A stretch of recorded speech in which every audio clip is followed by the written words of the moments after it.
최근에 그 섹터 확산이 좀 발생을 하고 있고 순환매가 돌고 있기 때문에 6월에 헬스케어나 산업재나 유틸리티, 금융, 부동산, 필수비재, 소재 뭐 이런 국영제 주식들이 좀 많이 올랐고요. 그리고 주요 섹터인 커뮤니케이션이나 자율소비재, IT 이쪽은 조금 빠졌습니다. 그런데 제가 보기에는 7월부터는 좀 펀더멘탈한 요인들이 더 많이 반영될 걸로 보고 있고 바뀔 가능성이 높지 않나 이렇게 보고 있습니다.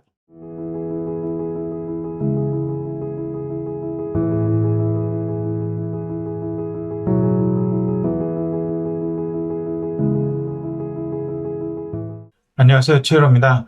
주간 미국 증시 및 포트폴리오 전략 시작하도록 하겠습니다. 오늘은 6월 30일, 6월의 마지막 날입니다. 월 말이자, 분기 말이자, 반기 말입니다. 지난 한 6개월 동안 여러분들 어떻게 투자를 하셨는지 모르겠는데 저 개인적으로는 굉장히 도전적이면서도 뿌듯한 그런 기간이었던 것 같습니다. 6개월 동안 꽤 괜찮은 성과를 거둔 것 같고요. 그리고 앞으로 6개월 동안 또 어떤 성과를 어떤 식으로 내야 될지에 대한 고민을 계속해서 하고 있는 상황입니다. 6월 말이다 보니까 일반적으로 기관 투자자들은 성과 관리를 해야 되는 상황입니다. 성과의 압박을 받고 있는 기관 투자자들은 분명히 그 포트폴리오 구성에 반도체가 적게 들어가 있을 거고요. 다른 소외주 또는 국영제 주식들이 많이 들어가 있을 것 같습니다. 그러다 보니까 그렇게 압박을 받다 보니까 반도체를 팔고 국영제 주식들이나 소외주 본인들이 가지고 있는 것들을 사면서 약간의 윈도우 드레싱이라고 하는데 그런 작업들을 할 필요를 느끼는 기간입니다. 그래서 그런 수요로 인해서 지금 마치 그간 좀 쉬었던 그리고 소외됐던 주식들이 올라가는 것이 무슨 대단한 이유나 있는 것 같은데 사실 그렇지 않고요. 계절적으로나 심리적으로나 수급적으로나 그와 같은 요인 때문에 지금 그 종목들의 변동성이 나타나고 있는 것이라고 보시면 될 것 같고요. 또 하나 반도체가 너무 강하게 오르다 보니까 거기에 대한 쏠림에 대한 해소, 완화 뭐 이런 쪽으로 생각하시면 될 것 같고요. 그리고 또 차익 실현에 대한 욕구도 만만치 않은 것 같습니다. 그래서 이번 주만 지나면은 다시 펀더멘털로 회귀하는 그림이 될 것 같고요.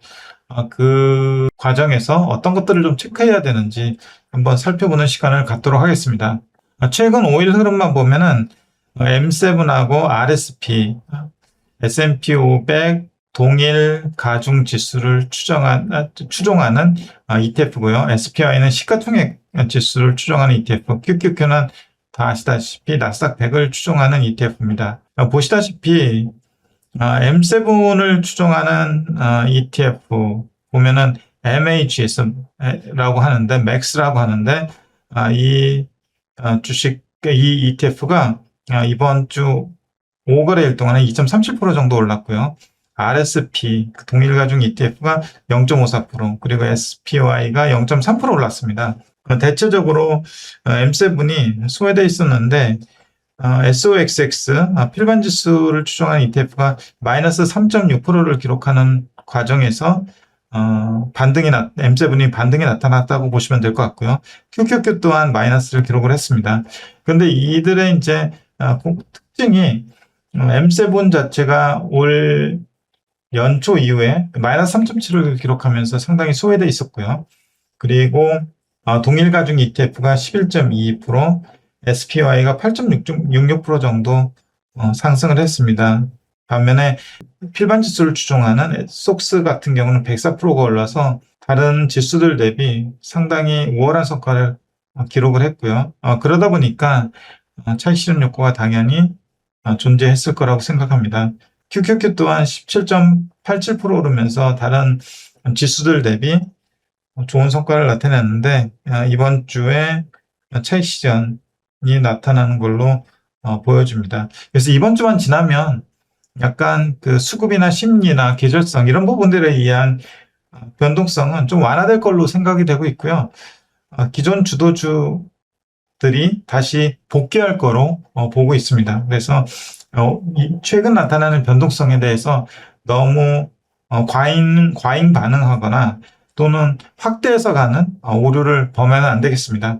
하이퍼스케일러들 실적 프리뷰를 가져왔는데 이걸 가져온 이유는 계속해서 반도체의 센티멘트, AI 인프라의 센티멘트를 보기 위한 기초적인 데이터라고 생각을 하고 있고요.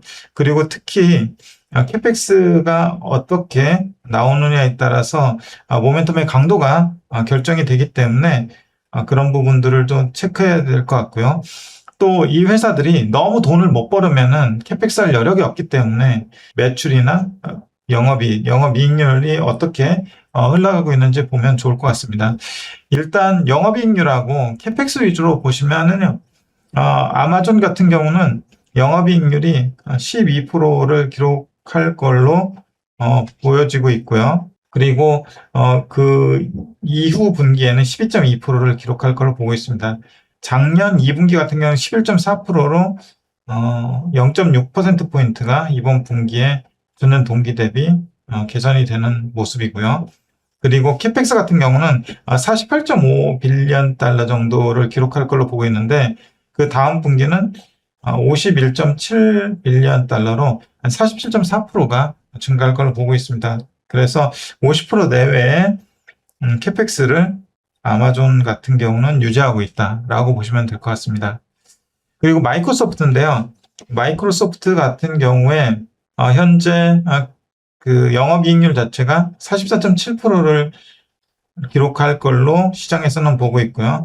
캐펙스가 34.9 빌리언 달러로 전년 동기 대비 104.7%가 늘어나게 되어 있습니다. 그런데 그 이후 분기는 44.6 빌리언 달러로 무려 130%가 늘어날 걸로 시장에서는 보고 있기 때문에 마이크로소프트 같은 경우 캐펙스가 오히려 강화되고 있다라고 보시면 될 것 같습니다. 구글 같은 경우 보시면은 영업이익률이 34.7%, 전년 동기는 32.4%로 한 2.3% 정도 높아질 걸로 보고 있고요. 캐펙스는 역시 전년 동기 대비 95.8% 증가한 43.95 빌리언 달러로 시장에서는 보고 있고요. 그 다음 분기에는 무려 전년 동기 대비 109%가 늘어난 거로 보고 있습니다.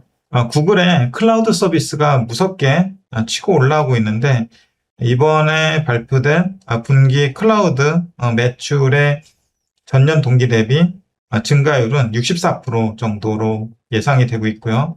그 다음 분기는 65.9%가 늘어날 걸로 보고 있어서 구글 같은 경우 목적하고 있는 클라우드 서비스의 수요가 상당히 강한 것을 이 매출 증가율에서 확인할 수 있습니다. 메타 같은 경우는 외부 클라우드 서비스가 없기 때문에 보면은 영업이익률이 35.7%로 좀 전년 동기 43.0%에 비해서 낮아질 걸로 보고 있고 캐펙스는 굉장히 공격적으로 하고 있는데 33.6 빌리언 달러를 이번에 하는데 YOY로 103%가 늘어날 걸로 보고 있고요.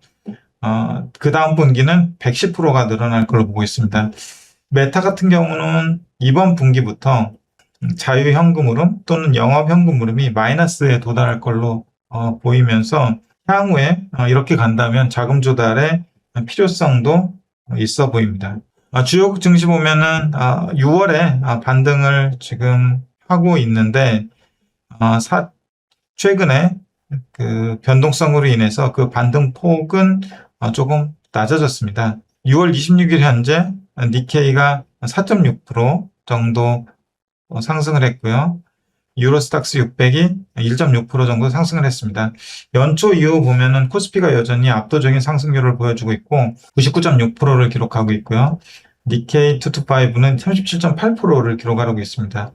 S&P 500은 여전히 한 자릿수를 기록하고 있습니다. 7.4%로. 근데 미국 투자하시는 분들 같은 경우는 올해 환율이 좋았기 때문에 환율에서 한 4, 5% 정도는 판차익을 기록하셨을 겁니다. 그래서 여기 그 S&P 500은 7.4% 올랐지만 지수만 투자했다면 한 12% 정도는 거두셨을 걸로 생각이 듭니다. 미국 주요 지수 보시면은 러셀 2000 필반 지수가 한 3% 내외 정도 올랐고요. 그리고 다우 지수가 1.7% 정도 상승을 했습니다. S&P 500은 마이너스 3%, 나스닥은 마이너스 6% 정도를 기록을 하고 있습니다. 연초 이후 필반 지수가 86.4%로 압도적인 미국 지수 중에서 상승률을 기록을 하고 있고요. 100%가 사실 넘었었습니다. 근데 100%가 넘는 구간에서 꼭 이렇게 좀 조정을 보이는 것 같습니다. 섹터를 보시면은 최근에 그 섹터 확산이 좀 발생을 하고 있고 순환매가 돌고 있기 때문에 6월에 헬스케어나 산업재나 유틸리티, 금융, 부동산, 필수소비재, 소재 뭐 이런 국영제 주식들이 좀 많이 올랐고요. 그리고 주요 섹터인 커뮤니케이션이나 자유소비재, IT 이쪽은 조금 빠졌습니다. 그런데 제가 보기에는 7월부터 가면은 7월부터는 좀 펀더멘탈한 요인들이 더 많이 반영될 걸로 보고 있고 바뀔 가능성이 높지 않나 이렇게 보고 있습니다. 연초 이후에 에너지, 산업재, IT 쪽이 많이 올랐고요. 그리고 부동산, 소재, 필수비재, 유틸리티까지 S&P 500 수익률을 상회하고 있는 상황입니다. 10년물 금리 최근에 좀 누그러져서 4.379%까지 내려왔고요. 그리고 페드와치에서는 여전히 7월 29일 날 열리는 FOMC에서 70.6%의 확률로 동결할 걸로 보고 있습니다. 그 다음에는 미세하지만 좀 인상 가능성을 한 번 정도 열어두고 있는데요. 제가 보기에는 유가가 좀 더 빠지고 그로 인해서 물가가 좀 안정적으로 나오면 이 부분도 동결적으로 가지 않을까 싶습니다. 주가 및 포워드 EPS, 포워드 PE 보시면은 최근에 주가가 좀 조정을 받으면서 그럼에도 불구하고 EPS가 증가하면서 19.9배 정도의 멀티플에 거래가 되고 있고요. 그리고 EPS는 계속해서 상향 조정이 되고 있습니다. 지난주에 마이크론 실적 나왔는데 마이크론 실적이 한 주에 32% 정도 상향 조정되면서 S&P 500의 EPS에 긍정적 영향을 미쳤다고 보시면 될 것 같습니다. 시총상위 30개 종목 중에서 최근에 좀 조정폭이 거친데요. 제가 보기에는 7월 되면은 좀 어느 정도 회복되지 않을까 싶고요. 그리고 7월 중 하순 되면은 빅테크들이나 시가총액 대형주들의 실적 발표가 이어질 걸로 예상되기 때문에 그때 가서는 좀 모멘텀을 갖지 않을까 싶습니다. 경제지표입니다. 이번 주에 20개 도시 주택가격 나오고요. 제조업 PMI 나옵니다. 그리고 실업률이 나오는데 저는 그냥 지나가는 이슈라고 보여지고요. 그 실적 프리뷰에 관련된 뉴스플로우나 또 IB들에서 나오는 보고서에 더 집중을 해야 되지 않을까 싶습니다. 나이키 실적이 이번 주에 나오고 테슬라 2분기 차량 인도 대수가 7월 초에 나올 텐데 그렇게 큰 의미는 없을 것 같습니다. 서머리입니다. 6월은 월말, 분기말, 상반기 말이 마무리되는 시점인데 계절적, 수급적, 심리적 요인으로 인해서 변동성이 확대될 수 있는 구간입니다. 그걸 인정을 해야 될 것 같고요. 기관 투자자들이 포트폴리오를 리밸런싱하면서 나타나는 시장 변동성으로 이해하면 될 것 같습니다. 따라서 시장 변동성을 지나치게 확대 해석하거나 과민하게 반응할 필요는 없을 것 같고요. 섹터, 종목 확산 가능성을 염두에 둔 대응이 유효할 수도 있겠지만 결국 실적 모멘텀이 강한 종목들의 추세 상승은 이어질 수 있다고 생각을 하고 있고요. 따라서 AI 인프라 기업들의 지속적인 관심이 필요해 보입니다. 올해 상반기 고생 많으셨고요. 남은 하반기도 보람되고 또 알찬 투자가 될 수 있도록 하는 바람입니다. 저는 다음 주 이 시간에 또 다시 뵙도록 하겠습니다. 감사합니다.